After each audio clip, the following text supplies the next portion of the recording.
Service है अब internet की हमारे पास। सुबह के 8 साढ़े 8 बज रहे हैं और ये वर्क 3.85 MB स्पीड यहाँ पे पहुँच रही है मेरे पास 5 किलोमीटर दूर से। बहुत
फाइनली जी हमारा इंटरनेट जो है वो सक्सेसफुल हो गया।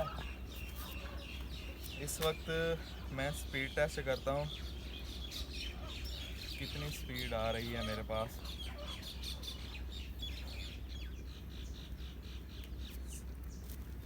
खैर दूर से आ रहा है इसलिए थोड़ी सी स्पीड कम ही होगी। 6 MB का जो है पैकेज उधर लगा हुआ है। माशाल्लाह 4 MB तक यहाँ पे स्पीड मुझे मिल रही है। 3.8 MB ये मैं अभी आपको चेक करवाता हूँ। ये देखें जी 3.85 MB स्पीड यहाँ पे पहुँच रही है मेरे पास 5 किलोमीटर दूर से। बहुत है ये ब्राउजिंग के लिए, अपलोडिंग के लिए ये भी बहुत होती है स्पीड। ये कल जो है नहीं था चल सका, जो कल मैंने वीडियो डाली तो थोड़े से इश्यूज थे, IP कॉन्फ्लिक्ट हो जाता था। तो ये देख लें जी वर्किंग में आ गया है। यहाँ पे अल्हम्दुलिल्लाह फुल सर्विस है अब इंटरनेट की हमारे पास। सुबह के 8 साढ़े 8 बज रहे हैं और ये वर्क स्टार्ट कर दिया इसने।